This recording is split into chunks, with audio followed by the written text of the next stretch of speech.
आप सभी लोगों का मेरे YouTube चैनल पर बहुत बहुत स्वागत है। बौद्ध दर्शन के अंतर्गत दुखों की समाप्ति करना बहुत ही महत्वपूर्ण लक्ष्य माना जाता है और इसी टॉपिक को आपके सामने प्रेजेंट करने के लिए सेलेक्ट किया है ताकि नई व्याख्या आपके सामने प्रस्तुत की जा सके, क्योंकि लगभग सभी लोग इस विषय से परिचित होंगे। क्योंकि बौद्ध धर्म से जो लोग भी परिचित हैं वो ये जानते हैं कि बौद्ध धर्म में निर्वाण प्राप्त करने को सबसे बड़ा लक्ष्य माना गया है। निर्वाण प्राप्त करने का मतलब ये है कि एक शांति की अवस्था में चले जाना। शांति की अवस्था में चले जाना यानी इस संसार में जीवन जीते हुए ही दुखों से प्रभावित न होना। यानी इस संसार के अंदर हम जीवन जी रहे हैं और संसार में चाहे परिस्थितियाँ जैसी विपरीत हो जाएं, उससे जो भी संवेदन आते हैं दुखात्मक, दुख को पैदा करने वाले, उससे हम प्रभावित नहीं होंगे। कहने का अर्थ ये है। तो ये बहुत बड़ी उपलब्धि है और सबसे बड़ी बात यह है कि जन्म और मृत्यु का जो चक्र चलता है उससे भी मुक्ति मिल जाती है और हमेशा के लिए शांति प्राप्त हो जाती है। अब ये बात आती है कि लोगों ने महात्मा बुद्ध से पूछा था कि निर्वाण प्राप्त करने के बाद क्या आत्मा की सत्ता रहती है, जीवन की क्या स्थिति रहती है। तो महात्मा बुद्ध ने इन प्रश्नों का कोई उत्तर नहीं दिया था। कारण यह कि बहुत सारे ऐसे प्रश्न हैं जिन्हें शब्दों के माध्यम से बताया नहीं जा सकता। ये तो हम निर्वाण प्राप्त करने के बाद ही उसको खुद महसूस कर सकते हैं, क्योंकि शब्दों के माध्यम से उस अवस्था को बताया नहीं जा सकता। हाँ, ये बताया है महात्मा बुद्ध ने कि निर्वाण प्राप्त करने के बाद जो शांति प्राप्त होती है वो शांति संसार के शांति से विलक्षण होती है। उसके बारे में कुछ कहा नहीं जा सकता। तो देखने का प्रयास करेंगे कि इस संसार के अंदर जब हम जीवन जीते हैं, हमारा ये शरीर है, पूरा एक भौतिक शरीर है और इस शरीर के बारे में महात्मा बुद्ध ने कहा भी था कि इस शरीर के बारे में हमेशा ध्यान रखना चाहिए। सम्यक स्मृति के अंतर्गत अष्टांगिक मार्ग जो हैं उसमें महात्मा बुद्ध ने बताया था कि हमें हमेशा इस बात की जो है स्मृति रखनी चाहिए, ध्यान रखना चाहिए कि ये शरीर हमारा सड़ गल जाता है, इसके अंदर विकार हैं, ये मिट्टी में मिल जाता है। इसको जब मृत्यु हो जाती है वन क्षेत्र में कहीं, तो इसी शरीर को पशु जो है खा जाते हैं, ये सड़ गल जाता है। तो जब हम इस बात का ध्यान रखेंगे, ये हमें स्मृति रहेगी, तो इस शरीर के प्रति हमारा लगाव नहीं रहेगा। तो अब देख लेते हैं कि दुख की उत्पत्ति का जो कारण है बौद्ध धर्म में, उसमें 3 बातें जो हैं यहाँ पर आपके सामने रखी गई हैं। एक तो बाह्य संसार हमारे सामने आ रहा है और दूसरा है इंद्रिया और तीसरा है मन। तो हम ये देखने का प्रयास करेंगे कि दुख की उत्पत्ति कैसे होती है, कौन अनुभूत करता है। जैसे हम भोजन कर रहे हैं उसमें नमक ज़्यादा मिला हुआ है, तो अगर हमने नमकीन खाना यानी जिसमें नमक ज़्यादा मिला है उसको अगर भोजन उसका किया तो हम ये देखते हैं कि हमें अच्छा नहीं लगता है। तो ये जो अच्छा नहीं लगना है, कहीं ना कहीं दुख हो रहा है, चीज़ें हमें अच्छी नहीं लगी, पसंद नहीं आई और हमने खाना रोक दिया। तो अब यहाँ पर हम देखने का प्रयास करेंगे कि ये जो मन होता है, क्या ये जो बाह्य संसार है इसमें हम भोजन ग्रहण कर रहे हैं, इंद्रियों के माध्यम से कर रहे हैं, इंद्रियों के संपर्क में वो भोजन आता है और उसके बाद हम कह सकते हैं कि उसकी भावना, उसका संस्कार, संवेदना, वेदना कह सकते हैं, सेंसेशन कह सकते हैं, इंद्रियों के माध्यम से वो संवेदना मन तक पहुंचती है, उसका स्वाद मन तक जाता है, मन उसके स्वाद की व्याख्या करता है। अब क्योंकि पहले से हम अच्छा भोजन करते रहे लेकिन इस बार नमक ज़्यादा हो गया, तो पहले से ही मन में एक विशिष्ट प्रकार का स्वाद, उसका संस्कार बना हुआ है, लेकिन अब जो है वो स्वाद एकदम अलग आ गया, तो उसको बड़ा ही विपरीत स्थिति उसके लिए हो गई। तो जो स्वाद का संस्कार पहले से ही स्टोर्ड करके कह सकते हैं कि एक स्मृति में मौजूद था, वो अब जब ज़्यादा नमक हो गया तो हम मन ने व्याख्या क्या किया कि उसको पसंद नहीं किया। कहने का अर्थ ये है कि जो बाह्य संसार होता है उसके अंदर जो गुणधर्म होते हैं, जो वस्तुएं भोजन करते हैं, जो भी चीज़ें हम देखते हैं, उनके संपर्क में इंद्रियां आती हैं, इंद्रियों के माध्यम से वेदना उठती है, वो मन तक जाती है, मन उसकी व्याख्या करता है। तो इसी संदर्भ में हम कह सकते हैं कि जो दुख की स्थिति पैदा होती है वो मन की व्याख्यागत स्थिति होती है। मन उसके बारे में कोई डिसीजन करता है, कोई निर्णय करता है, कोई व्याख्या करता है, उसके बारे में जो वेदना आती है उसका कोई ना कोई खुलासा उसके माध्यम से किया जाता है, उसको अनुभूत किया जाता है। तो कहीं ना कहीं चेतन पक्ष से संबंधित ये विचारधारा दिखाई पड़ रही है। यानी चेतना के अंतर्गत रहते हुए ही ये भावना पैदा हो सकती है कि हम किसी चीज़ के बारे में कोई निर्णय करें। मन के माध्यम से, बुद्धि के माध्यम से जो भी हम समझें, ये निर्णय किया जाता है कि किसी भी भौतिक पदार्थ का क्या गुणधर्म है। अब अगर हम अच्छा भोजन करते रहे हैं तो उसका एक भाव, उसका एक संस्कार हमारे मन में बैठा रहता है, लेकिन जब नमक ज़्यादा हो गया तो अब उसमें जो पहले से बैठा हुआ भाव है, जो अब नया भाव आया तो वो विपरीत हो गया। तो कहने का अर्थ है कि वो चीज़ फिर पसंद नहीं किया मन ने, तो उसी को कह सकते हैं कि हमें जो है कहीं ना कहीं उस रूप में दुख की प्राप्ति हुई, यानी चीज़ें पसंद नहीं आई। तो हम ये कह सकते हैं कि मन के द्वारा जो व्याख्या की जाती है, इंद्रियों के माध्यम से संसार से इंद्रियां लगी रहती हैं और इंद्रियां जो है प्रेषित करती हैं वेदनाओं को, संवेदनाओं को, और मन के माध्यम से फिर व्याख्या करके निर्णय दिया जाता है कि कोई चीज़ सुटेबल है कि नहीं, ये कहने का अर्थ है। तो दुख की जो स्थिति है कहीं ना कहीं मन के माध्यम से की गई व्याख्या से कहीं ना कहीं ज़्यादातर संबंधित रहती है। हालांकि इसमें बाह्य परिस्थितियों का भी योगदान होता है। अगर कष्टकर परिस्थितियां हैं तो मन फिर व्याख्या उसी के उसी रूप में करेगा।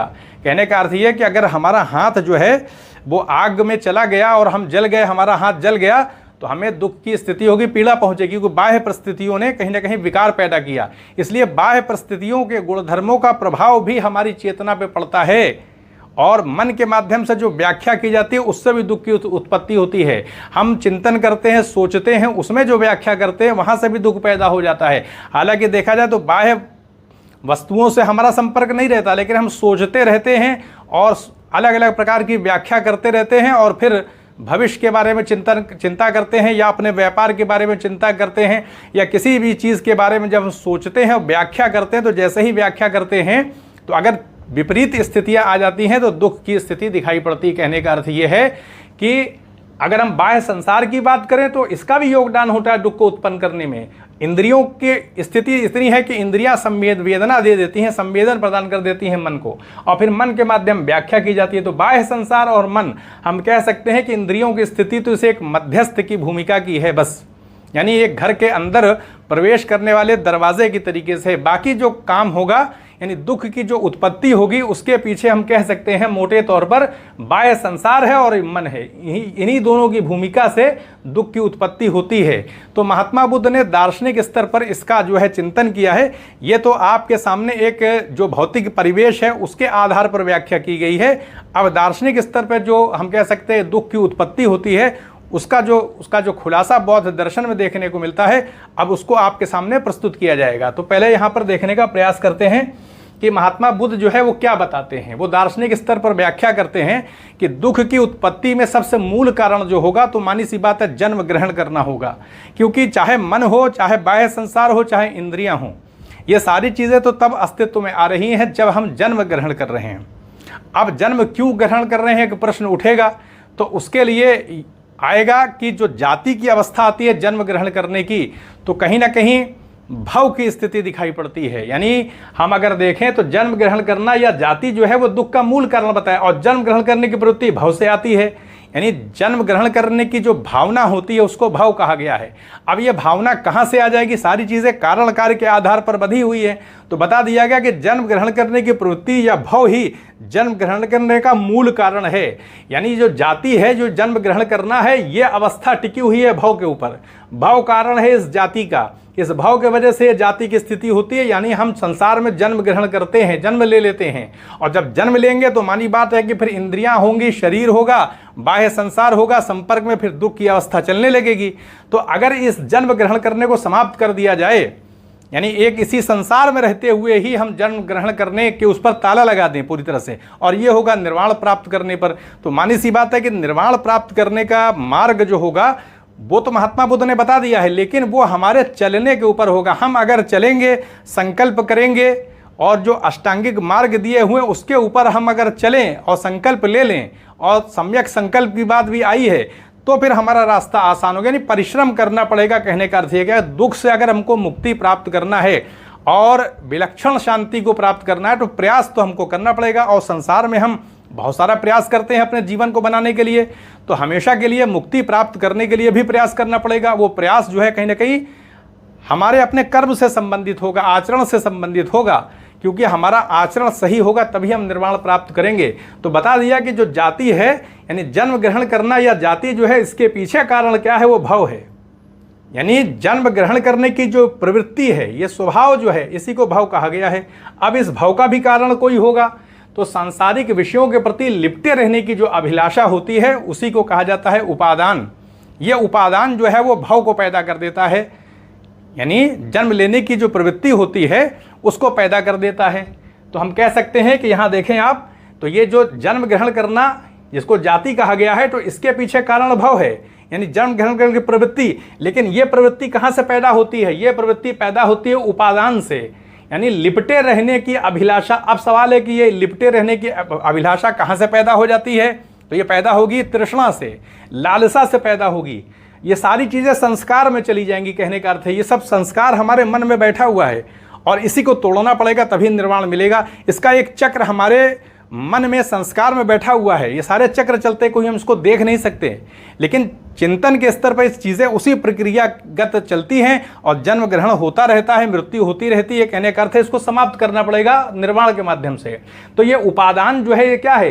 ये लिपटे रहने की जो अभिलाषा है बड़ी ये तीव्र होती है और इसके पीछे तृष्णा है ये, और विषयों की ये लालसा वेदना से आ जाती है। क्योंकि जब हम लालसा करते हैं तो सेंसेशन आएगा, वेदना, संवेदना। बाहर हम वृक्ष देख रहे हैं, बाहर हमको अच्छे अच्छे पहाड़ दिखाई पड़ रहे हैं, बाहर सुंदरता दिखाई पड़ रही है, बाहर का संसार बड़ा अच्छा दिखाई पड़ रहा है।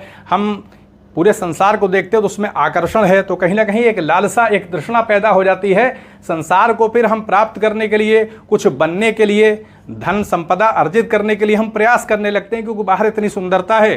तो संसार में हमें कुछ ना कुछ खुद को बनाना पड़ेगा, तभी तो हम सारी चीज़ों को आसानी से प्राप्त कर लेंगे। भौतिक संपदा अर्जित होगी, धन हमारे पास होगा, तभी तो चीज़ें होंगी, आगे बढ़ेंगी, और यही चीज़ हमें संसार में आगे खींच ले जाती। कहने का अर्थ ये, इसी को तृष्णा कहा गया है। तो ये तृष्णा संसार के जो बाह्य संसार है, उस बाह्य संसार को प्राप्त करने के लिए हम इंद्रियगत प्रयास करते हैं, यानी लगातार इंद्रियों के माध्यम से परिश्रम करते हैं, और फिर मन में वही जो है उस सुख की भावना, जो भोग की भावना, क्योंकि जब हम संसार में कुछ प्राप्त करेंगे तो भोग करेंगे और फिर मन उससे कहीं ना कहीं संतुष्टि प्राप्त करेगा, सुख अर्जित करेगा। लेकिन महात्मा बुद्ध कह रहे हैं कि वो जो सुख प्राप्त कर रहे हैं हम संसार के माध्यम से, बाह्य संसार, इंद्रिया, मन, इसमें जो हम फंसे हुए हैं, तो अगर निर्वाण प्राप्त कर लेंगे तो जो हमको शांति मिलेगी, ये तीनों चीज़ें, यानी जो संसार में जो शांति मिलती है इतना करने के बाद, वो बड़ी विलक्षण शांति है निर्वाण प्राप्त करने की। उसके बारे में किसी प्रकार के शब्दों का प्रयोग नहीं किया महात्मा बुद्ध ने। जब पूछा गया तो ये बताया कि बस विलक्षण है, वो संसार से एकदम अलग है। तो ये तृष्णा के कारण ही क्या हो जाता है, फिर विषयों की ये लालसा वेदना से आती है, सेंसेशन से आती है। और ये वेदना मानी बात है, कहाँ से आएगी? हम वेदना तो तभी ले सकते हैं जब हमारे पास स्पर्श की शक्ति हो, यानी हम किसी चीज़ को टच कर सकें, देख सकें, आँख होगी तभी तो देखेंगे। तो ये वेदना कहाँ से आती है? स्पर्श से आती है। आँख से देखना भी एक तरह का स्पर्श ही होता है, हाथ से छूते हैं स्पर्श होता है। कहने का अर्थ है कि इंद्रियों के माध्यम से किसी भी चीज़ के संपर्क में आ जाना ही स्पर्श के अंतर्गत आएगा। तो ये स्पर्श कैसे आएगा? ये स्पर्श आएगा जब हमारे पास इंद्रिया षडायतन होगी, मन और इंद्रियां होंगी। तो स्पर्श कैसे पैदा होगा? स्पर्श के लिए तो इंद्रियों और मन की आवश्यकता होगी, तो षडायतन आ जाएंगे। 6 प्रकार के हैं ये, एक तो मन है और 5 प्रकार की इंद्रियां, आँख, नाक, कान, ये सारी चीज़ें हैं। अब ये षडायतन के लिए मानी बात है कि शरीर का होना तो आवश्यक है। तो गर्भस्थ शिशु का विकास पेट के अंदर होता है, तो ये षडायतन इंद्रियां कब आएंगी? जब शरीर होगा, तो नाम रूप की स्थिति आती है। अब गर्भस्थ शिशु के पास शरीर भी होता है और मन भी होता है, तो उसी को नाम रूप कहा गया है। यानी पेट के अंदर बच्चे का शरीर और मन जब ये निर्मित हो जाता है तो उसी को नाम रूप कहा जाता है। अब जब नाम रूप होगा तभी तो उस शरीर में इंद्रियां होंगी, और जब इंद्रियां होंगी तभी स्पर्श होगा, और जब स्पर्श होगा तभी वेदना होगी। तो सारी चीज़ें फिर इसी तरह से ऊपर जाने लगेगी। कहने का अर्थ ये है, तो नाम रूप की स्थिति गर्भ में आ जाती है, और फिर गर्भस्थ शिशु के शरीर और मन का होना जो है, जिसको नाम रूप कहा गया है, तो ये इससे शरीर की वृद्धि तब होती है जब उसमें चेतना आ जाएगी। अब जब गर्भ के अंदर शरीर और मन आ गया तो अब उसकी वृद्धि होनी चाहिए, तो उसके लिए ऊर्जा चाहिए, चेतना चाहिए। उसी को कहा गया है विज्ञान। और ये चेतना, ये विज्ञान के माध्यम से उस गर्भस्थ शिशु का शरीर विकसित होता है, मन शरीर की वृद्धि होती है। फिर बताया गया ये विज्ञान जो है वो पूर्व जन्म के संस्कारों से सक्रिय हो जाता है। ये चेतना जो है वो एक्टिव हो जाती है पूर्व जन्म के संस्कारों से, क्योंकि सारा चक्र चल रहा है। तो जो पूर्व जन्म होता है उसमें जब मृत्यु होती है तो उस समय के जो संस्कार होते हैं वो संचित हो जाते हैं, वही चेतना को, विज्ञान को सक्रिय कर देते हैं। और ऐसे सभी संस्कार अविद्या के कारण जन्म लेते हैं। तो ये अविद्या ही जो है क्या है, जन्म लेने का मूल कारण है। इसी को बताया गया। तो अविद्या है क्या? अविद्या किसी चीज़ का जो वास्तविक स्वरूप होता है उसको किसी अन्य स्वरूप में दिखा देती है, जिसको शंकराचार्य ने माया कहा है। जैसे रस्सी में हम सांप देखने लगते हैं, तो अविद्या जो होती है किसी चीज़ का जो वास्तविक स्वरूप होता है उसको ढक करके किसी अन्य रूप में उसको दिखा देती है, यही अविद्या है। तो कहने का अर्थ ये है कि हम संसार में लीन हो जाते हैं, लेकिन अगर निर्वाण प्राप्त कर ले, हम निर्वाण की अवस्था अगर आ जाए, तो फिर यही संसार हमारे लिए क्या हो जाएगा, इसी संसार में रहते हुए हमको आकर्षित नहीं करेगा, हम एक शांति की अवस्था में चले जाएंगे, हमारे ऊपर दुखों का कोई प्रभाव नहीं पड़ेगा। तो यहाँ बताया गया कि दुख का कारण देखिए पहले है, फिर जाति आ गई, भव, उपादान, तृष्णा, वेदना, स्पर्श, षडायतन, नाम रूप, विज्ञान, संस्कार और यह अविद्या। तो ये महात्मा बुद्ध कि हम कह सकते हैं बहुत बड़ी देन है, एक श्रृंखलाबद्ध रूप से आप उस विचार करना चाहिए कि इतने प्राचीन काल में उस समय किस तरह से चिंतन करके महात्मा बुद्ध ने एक वैज्ञानिक पक्ष जो है पूरा इसका प्रस्तुत किया है। मनोवैज्ञानिक स्तर पर सारी चीज़ें हैं, ये हम ये सारी चीज़ों को ऐसे देख नहीं सकते, लेकिन ये चेतना के स्तर पर सारी चीज़ें हैं। हम कह सकते हैं इसको तोड़ा जाएगा तब जब हम अष्टांगिक मार्ग पर चलेंगे। तो ये तो एक चक्र महात्मा बुद्ध ने बता दिया कि ये 12 चक्र हैं जो चल रहे हैं। कहने का अर्थ ये है अब इस चक्र को तोड़ने के लिए हमें अष्टांगिक मार्ग पर चलना पड़ेगा, और उस मार्ग पर जब हम चलेंगे तो उसमें बता दिया गया कि पहले सम्यक दृष्टि की बात आई है अष्टांगिक मार्ग में। अब ये दृष्टि के बाद फिर सम्यक संकल्प आता है। तो यहाँ बात आ रही है कि पहले संकल्प क्यों नहीं था, पहले तो संकल्प कर लेना चाहिए, उसके बाद हम अष्टांगिक मार्ग पर चलें, लेकिन पहले सम्यक दृष्टि की बात क्यों की जा रही है, उसके बाद सम्यक संकल्प की बात आ रही है, फिर सम्यक वाणी की बात आ रही है, फिर सम्यक कर्मांत की बात आ रही है, फिर सम्यक आजीविका की बात आ रही है, फिर सम्यक आप कह सकते हैं कि व्यायाम की बात आ रही है, फिर सम्यक स्मृति की बात आ रही है, फिर सम्यक समाधि की बात आ रही है। कहने का जो अष्टांगिक मार्ग हैं उसका क्रम देखें तो सबसे पहले क्या रहा है, सम्यक दृष्टि की बात आ रही है। क्योंकि जब हम पैदा होते हैं तो हम पहले आँख खोल करके संसार को ही देखते हैं, यानी संसार पहले देखते हैं, दृष्टि के पहले आएगी, क्योंकि इसी दृष्टि से ही तो संस्कार हमारे मन में आएंगे इस संसार के। तो इसलिए सम्यक दृष्टि की पहले ही बात आई है कि हमारी दृष्टि कैसे होनी चाहिए। इस संसार में हम जीवन जी रहे हैं तो हमें यह समझ लेना चाहिए कि इस संसार का जो स्वरूप है, यानी इस संसार के अंदर कोई भी चीज़ अपना वास्तविक स्वरूप नहीं रखती है। ये हम जिस संसार में जीवन जी रहे हैं उसमें जितनी भी चीज़ें हैं वो सब प्रतीत समुत्पाद के माध्यम से पैदा हुई, उनका अपना कोई स्थायी आधार नहीं है। यानी कोई भी वस्तु इस संसार की कारण से पैदा हुई है, वो खुद पैदा नहीं हुई। यानी वो कोई भी वस्तु ऐसी नहीं है जो अपने आप उत्पन्न हो गई हो, हमेशा से हो, ऐसा कुछ भी नहीं है। बल्कि इस संसार की जितनी भी वस्तुएं हैं वो किसी से पैदा हुई हैं। जैसे दही है तो दूध से उत्पत्ति हुई है, दूध है तो पशु से उत्पत्ति हुई है। इसी तरह से कारण कार्य की श्रृंखला से प्रतीत समुत्पाद के माध्यम से ये पूरा संसार जो है वो पैदा हुआ है, एक दूसरे पर निर्भर है। तो ऐसे में इस संसार से हमें कैसे सुख मिलेगा, जबकि संसार के जितने पदार्थ हैं वो खुद अपने ऊपर आत्मनिर्भर नहीं है, स्वतंत्र नहीं, किसी दूसरे से वो पैदा हुए हैं, उनका अपना कोई एक निश्चित स्वभाव भी नहीं होगा। तो इस आधार पर कहा जा सकता है कि हम सम्यक दृष्टि रखें, यानी ये जान लें कि इस संसार के अंदर हमें कभी भी सुख नहीं मिल सकता, क्योंकि इस संसार के जितने भी पदार्थ हैं सब अनित्य हैं, स्थायी नहीं हैं। तो ऐसे में हमको सुख कैसे मिलेगा, और सुख मिलेगा भी तो क्षण भर के लिए होगा, और कहीं वो सुख चला ना जाए इसका कहीं ना कहीं डर भी बना रहेगा, दुख भी रहेगा। तो इसलिए पहले हमारी दृष्टि सही होनी चाहिए। जब हमारी दृष्टि सही होगी, ये मन में भाव रहेगा कि संसार नित्य नहीं है, ये संसार नष्ट हो जाने वाला है, प्रतीत समुत्पन्न है, इसमें कोई भी चीज़ अपना स्वतंत्र अस्तित्व नहीं रखती है, तो कहीं ना कहीं हमारे मन में एक भाव आएगा कि हमारा दिल, हमारा हृदय इस संसार में कैसे लगा हुआ है जो कि नित्य नहीं है। तो यह सम्यक दृष्टि से ये विचार पैदा होगा, एक चिंगारी पैदा होगी हमारे अंदर कि हमारी दिशा फिर मुड़ेगी, इस संसार से हटेगी। जब हम ये जान लेते हैं कोई चीज़ स्थायी नहीं है तो फिर हमारा मन भी उसमें लगता नहीं है, तो हम अपने मन को मोड़ लेते हैं सम्यक दृष्टि के माध्यम से। फिर बात आती है सम्यक संकल्प की, जिसमें 4 आर्य सत्य होते हैं, उनके प्रति निष्ठा रखी जाती है, और एक संकल्प लिया जाता है कि इस संकल्प के माध्यम से हम 4 आर्य सत्यों का जो मार्ग बताया गया उस पर चलते हैं, और एक संकल्प लेते हैं कि हमें निर्वाण प्राप्त करना है। हम सच्चाई के रास्ते से नहीं हटेंगे, जो हम कर्म कर रहे हैं, जिस रास्ते पे महात्मा बुद्ध ने जो मार्ग बताया उस मार्ग पर हम चल रहे हैं, तो एक संकल्प लेकर के जब चलेंगे तो फिर उस संकल्प से क्या रहेगा, हमें हमेशा इस बात का ध्यान रहेगा कि इस रास्ते पे हम चल रहे हैं। तो इस संसार की वास्तविकता को हमने पहले सम्यक दृष्टि से समझ लिया, और फिर सम्यक संकल्प लिया कि हम निर्वाण प्राप्त करेंगे, और फिर हम सदकर्म के रास्ते पर चलेंगे, बुरे कर्मों को छोड़ देंगे संकल्प के माध्यम से। और फिर आती है सम्यक वाक की बात, क्योंकि सच्चाई के रास्ते पर जब चलेंगे तो सत्य भाषण भी तो होना चाहिए। हमारी जो वाणी है वो भी तो उसका भी तो सही उपयोग करना चाहिए हमें, कि झूठ बोल रहे हैं तो भाई कैसे रास्ता हमारा खुलेगा।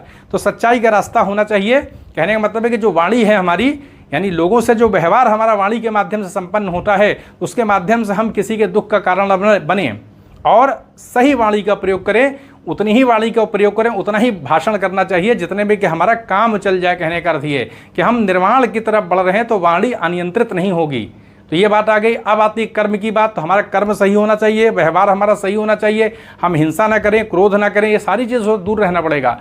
यानी हमें ऐसा कर्म करना है जो निष्कलंक हो, इसमें किसी प्रकार का कलंक ना हो। कहने मतलब है कि वो पवित्र होना चाहिए, उसमें शुचिता होनी चाहिए, पवित्रता होनी चाहिए। और जब हम सही कर्म करते हैं तो हमारा हृदय भी सही रहता है, क्योंकि संस्कार हमें अपना पता रहता है। तो सही कर्म रहेगा तो दूसरों पर दुष्प्रभाव नहीं पड़ेगा हमारे कर्मों का। समाज के अंदर भी एक अच्छाई का वातावरण रहेगा, स्वच्छ वातावरण जिसे हम कहते हैं कि प्रदूषित हवा होती है तो उसका प्रभाव पड़ता है।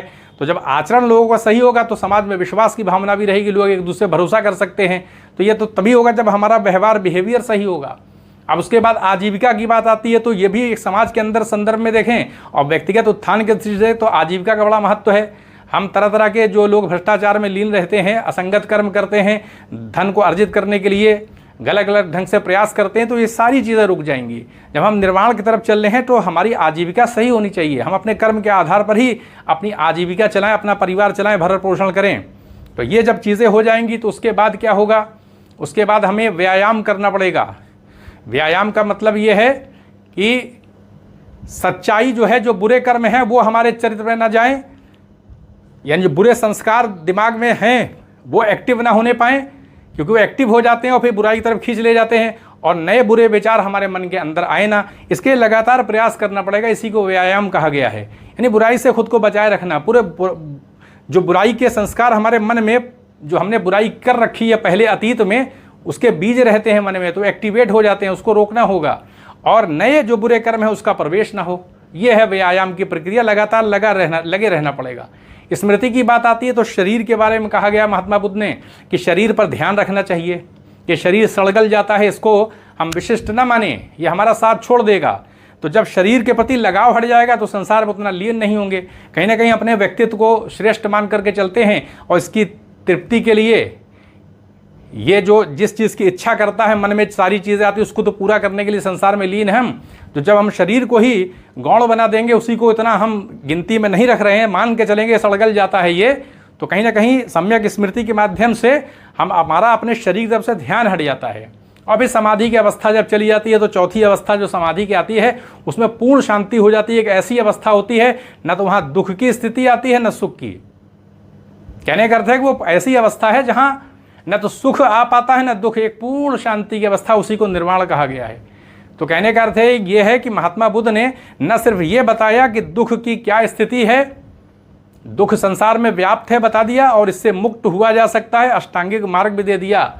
अब इतना बड़ा प्रयास उन्होंने किया, अब इससे ज़्यादा किसी को क्या चाहिए। हम कह सकते हैं कि अगर हमें बना बनाया एक नदी पर पुल मिल जाए तो हम आसानी के साथ चल के उस पार जा सकते हैं, लेकिन हम अगर न जाना चाहें तो पुल के होते हुए भी हम नहीं जा सकते। कहने का अर्थ ये है, वरना फिर हमें तैर करके किसी माध्यम से जाना पड़ेगा। तो इसी संदर्भ में कहा जा सकता है कि महापुरुषों का बहुत बड़ा योगदान होता है।